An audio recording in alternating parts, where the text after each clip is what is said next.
Okay students, तो हम यहाँ पर पहुँच गए हैं. This is the last and final clip of week 10 which is clip number 5, assembly language. अब हम ज़रा आगे चलते हैं और हम देखते हैं. अच्छा, फॉर एग्जांपल अभी हम थोड़ी देर पहले बात की थी कि हम लोकेशंस के साथ कैसे हम किसी भी अरे की एक ख़ास लोकेशन तक पहुँच सकते हैं. ठीक हो गया. तो अगर हम यहाँ पर गौर से देखें तो हमारे पास यहाँ पर क्या है. हमारे पास हम स्वैप करना चाह रहे हैं, यानी हम एक्सचेंज करना चाह रहे हैं 10th और 25th एलिमेंट को ऑफ अरे. ठीक है. और हमारे पास जो अरे का नाम है दैट इज़ डब्ल्यू. ठीक है, तो हमारे पास है. तो अगर आप 10th एलिमेंट को देखें तो यहाँ पर हम इसको ये 10th एलिमेंट बनता है. अच्छा, अब ये 10th एलिमेंट हमारे पास कैसे बनता है. अच्छा, हम ज़रा चले जाते हैं यहाँ पर और हम यहाँ पर देखते हैं. ठीक है. तो अगर आप यहाँ पर देखें तो हमारे पास जो 10th एलिमेंट की बनेगा वो एड्रेस बनेगा, वो कुछ इस तरह होगा. मैं यहाँ पर लिख देता हूँ.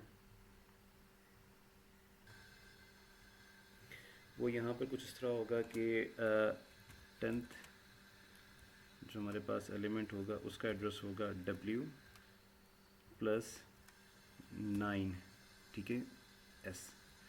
अच्छा, अब हमारे पास क्योंकि अब यहाँ पर देखें, यहाँ पर ये एक एक जैसे ये 1 है तो हमारे पास यहाँ पर ये 0 आ जाएगा, ये 2 है तो यानी हम 1 यहाँ पर ये क्लियरली लिखा हुआ भी है कि यहाँ पर क्या होगा, n-1 होगा.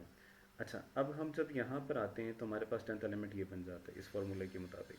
तो अगर आप यहाँ पर वर्ड की वैल्यू, हमने अभी थोड़ी देर पहले कहा था कि अगर हमारे पास वर्ड अरे होगी तो हम यहाँ पर s की वैल्यू क्या डालेंगे, 2 डालेंगे.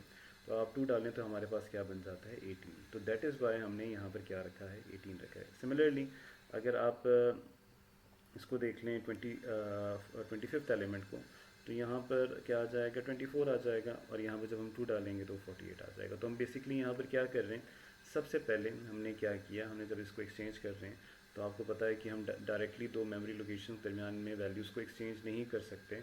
सो उसके लिए पहले हमें क्या करना पड़ेगा, हमें यहाँ पर AX में वैल्यू को डालना पड़ेगा. ठीक हो गया. तो हमारे पास W+18 हमारे पास जो 10th एलिमेंट पे वैल्यू पड़ी होगी वो हम कहाँ पर मूव कर देंगे, AX में मूव कर देंगे. ये हमारे पास क्लियर हो गया. अच्छा, फिर हम क्या कर रहे हैं, हमारे पास जो दूसरा एलिमेंट है वो क्या है, ये 25th एलिमेंट हो गया. और यहाँ पर हमने एक्सचेंज कमांड लगा दी टू स्वैप दैट वैल्यूज़. ठीक है, हमने इसको स्वैप कर लिया. और फिर फाइनली क्योंकि हमारे पास वैल्यू AX में है तो और हमने इस लोकेशन पे इंसर्ट करना है तो उसके लिए हमें दोबारा क्या करना पड़ेगा, हमें मूव करना पड़ेगा. तो ये हमारे पास थोड़ा सा यहाँ पर हमने दो काम देखे इस एग्जांपल में. एक पहला काम तो ये देखा कि हम किसी भी मेमोरी एलिमेंट को डायरेक्टली कैसे एक्सेस कर सकते हैं, वो हमने देख लिया. दूसरा हमने देखा कि हमारे पास किस तरह ये एक्सचेंज पॉसिबल है, यानी स्वैप पॉसिबल है, तो वो हमने देख लिया. अच्छा, अब हम एक सिंपल सी एग्जांपल करते हैं और उसमें हम दो तीन बातें और भी करेंगे.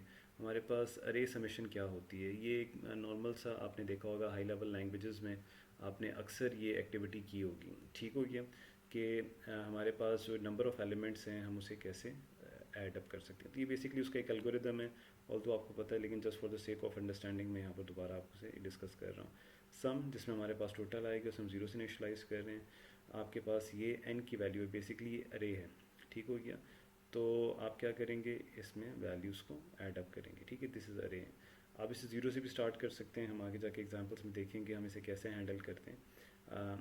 हमारे पास ये हम एक लूप लगा रहे हैं कि जहाँ पर हमारे पास जब तक 10 वैल्यूज़ की अरे है, जब तक हमारे पास n की वैल्यू 10 से ग्रेटर ना हो जाए तब तक ये लूप चलता रहे और हमारे पास सम हर एलिमेंट होता रहे और हर दफ़ा हम उसे क्या करते जाएंगे, इंक्रीमेंट करते जाएंगे. तो ऐसे ही एल्गोरिदम हम इस्तेमाल करेंगे कि हमारा ये प्रोसेस हो जाए समीशन ऑफ अरे. तो ये आपने अपने माइंड में रखने में, थोड़ी देर में हम एक एग्जाम्पल करते हैं. अच्छा, एड्रेसिंग मोड्स क्या हैं हमारे पास. एड्रेसिंग मोड्स तो आपको पता है, लेकिन ये तमाम एड्रेसिंग मोड्स हम अरे के लिए भी इस्तेमाल कर सकते हैं. जैसे रजिस्टर मोड है जिसमें हमारे पास ऑपरेंड किस में होगा, रजिस्टर में होगा. इमीडिएट मोड में हमारे पास जो वैल्यू होती है वो कांस्टेंट होती है. डायरेक्ट मोड में हमारे पास वेरिएबल की वैल्यू आती है. और रजिस्टर इनडायरेक्ट में हम बेसिकली मेमोरी लोकेशन ही को एक्सेस करते होते हैं, लेकिन उस मेमोरी लोकेशन का एड्रेस जो होता है वो रजिस्टर में पड़ा होता है. क्लियर हो गया. अच्छा, अब इसमें हमारे पास बहुत सारे रजिस्टर्स हैं. ठीक है, जो हमारे पास BX, SI, DI और बेस पॉइंटर हैं, ये तमाम रजिस्टर हमारे पास इस्तेमाल हो सकते हैं रजिस्टर मोड में भी, इधर भी और इधर भी। ठीक हो गया। अब हमारे पास यहाँ पर एक और इम्पॉर्टेंट बात जो है वो है ये है कि हमारे पास B X source index, S I stands for source index, D I stands for destination index, और ये बेस रजिस्टर है। ठीक है, बेस डेटा रजिस्टर है। इसका जो हमारे पास सेगमेंट नंबर होता है वो डी एस में होता है, लेकिन जब भी हमने बेस पॉइंटर को इस्तेमाल करना होता है तो हम स्टैक सेगमेंट की तरफ जाते हैं।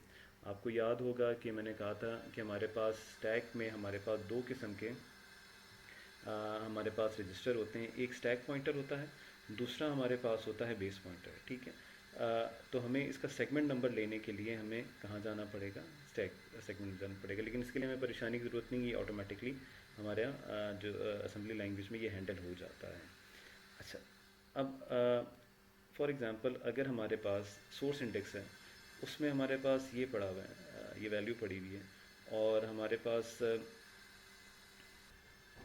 सोर्स इंडेक्स पे ये वाली वैल्यू पड़ी हुई है, और हम क्या करेंगे अगर हमने, और ये हमारे पास जो है बेसिकली ये एक एड्रेस है मेमोरी का, और इस एड्रेस पे बेसिकली आपके पास 1 2 3 4 एज वैल्यू पड़ी हुई है 16 बिट की। ठीक है, तो सबसे पहले सीपीयू एग्जामिन करेगा कि हमारे पास ऑफसेट वैल्यू यानी जो ये एसआई में है क्या पड़ा हुआ है। फिर हमारे पास ये सेगमेंट नंबर और ऑफसेट वैल्यू को मिलाकर हमारे पास यहाँ पर हम पहुँचेंगे। ठीक है, सीपीयू यहाँ पर पहुँचेगा और फिर ये वैल्यू क्या कर देगा, मूव कर देगा। तो आपको ये बात बड़ी क्लियरली पता होनी चाहिए कि ये वाली इंस्ट्रक्शन और ये वाली instruction, these two instructions are totally different, because ये on the basis of address यहाँ पर वैल्यू मूव कर रही है। लेकिन ये वाली इंस्ट्रक्शन बेसिकली क्या कर रही है, ये वाली इंस्ट्रक्शन जब एग्जीक्यूट होगी तो बेसिकली हमारे पास ए एक्स में क्या चला जाएगा, 100 एज चला जाएगा। ठीक हो गया। अच्छा, तो यहाँ पर हम फर्दर कुछ और एग्जांपल्स देख लेते हैं। यहाँ पर हमारे पास बी एक्स में 100 एच है, एस आई में हमारे पास ये है, डी आई में हमारे पास ये है। तो बेसिकली इन पे हमारे पास ये वैल्यूज़ पड़ी हुई हैं। तो अगर हमने ये वैल्यूज़ मूव करनी है तो फिर हम इस तरह की इंस्ट्रक्शन लिखेंगे, लेकिन अगर हमने ये वाली वैल्यूज़ मूव करनी है तो हमारे पास क्या लिखेंगे, हम इस तरह की कुछ इंस्ट्रक्शन लिखेंगे। ठीक हो गया, तो ये हमें बड़ा क्लियरली पता होना चाहिए। अच्छा, ये अभी इंट्रोड्यूस करने का मकसद क्या था, क्योंकि हम अरे में जब भी हम वैल्यूज़ को एक्सेस करेंगे तो हम इन रजिस्टर्स को इस्तेमाल करेंगे, तो आप यूज्ड हों। और दूसरी चीज़, अभी हमने थोड़ी देर पहले एक हमने एल्गोरिदम देखा था, और इस एल्गोरिदम में हमने देखा था कि हम सबमिशन कैसे कर सकते हैं। तो अब हम इन दोनों टॉपिक्स को मिला के हम बेसिकली एक सिंपल सा एक एल्गोरिदम लिखते हैं। एल्गोरिदम तो हमने देखा, एक सिंपल से एक कोड लिखते हैं जिसमें हम 10 एलिमेंट की एक अरे को हम इस्तेमाल करते हुए उसकी एडिशन करेंगे। अच्छा, यहाँ पर हमारे पास क्या है, एक अरे है। ठीक है, उसका नाम W है, और उसमें ये 10 एलिमेंट्स आ गए। ठीक हो गया, हमारे पास ये 10 एलिमेंट्स आ गए।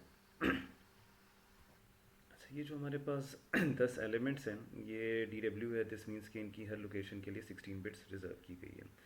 अच्छा, हमारे पास जो ये सम आना चाहिए बेसिकली हमारे पास AX रजिस्टर में आना चाहिए।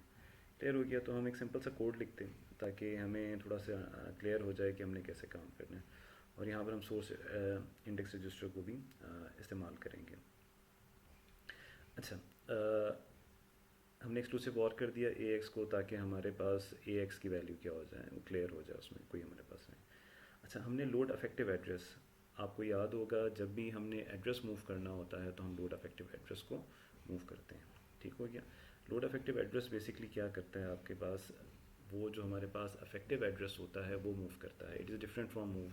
आपको याद होगा जब हमने स्ट्रिंग डिस्प्ले की हमने बात की थी, तो उसमें हमने क्या किया था कि हमने एड्रेसेस को मूव करते हैं DX में। ठीक है, लेकिन यहाँ पर चूंकि हमें बेस एड्रेस चाहिए, यानी हमारे पास स्टार्टिंग एड्रेस चाहिए कि कहाँ से अरे स्टार्ट हो रही है, दैट इज़ वाई हमने लोड अफेक्टिव एड्रेस किया। अच्छा, जब हमारे पास ये आ गया तो हमने एक लेबल डिफ़ाइन किया ऐड नंबर्स के नाम से, ऐड NOs के नाम से। ठीक हो गया। अच्छा, अब यहाँ पर हम डायरेक्टली ऐड कर रहे हैं।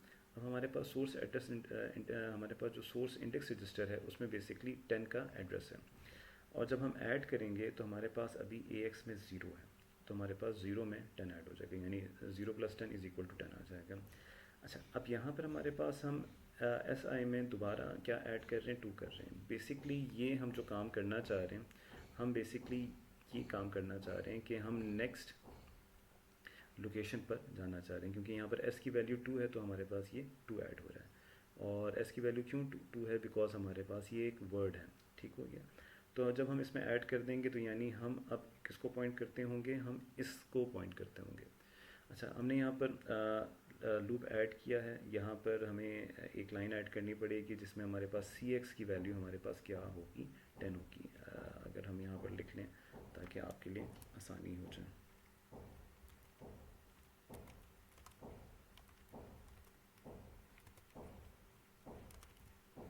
अच्छा, तो होगा ये कि हमारे पास क्योंकि अरे का साइज़ जो है वो 10 एलिमेंट्स पे कंसिस्ट करता है, तो हमने यहाँ पर 10 लिख लिया। तो ये जो हम जब ये लूप की इंस्ट्रक्शन अप्लाई करेंगे तो बेसिकली होगा क्या कि हमारे पास ऑटोमेटिकली हमारे पास cx से वैल्यू 1 बाय 1 क्या होती जाएगी, माइनस होती जाएगी।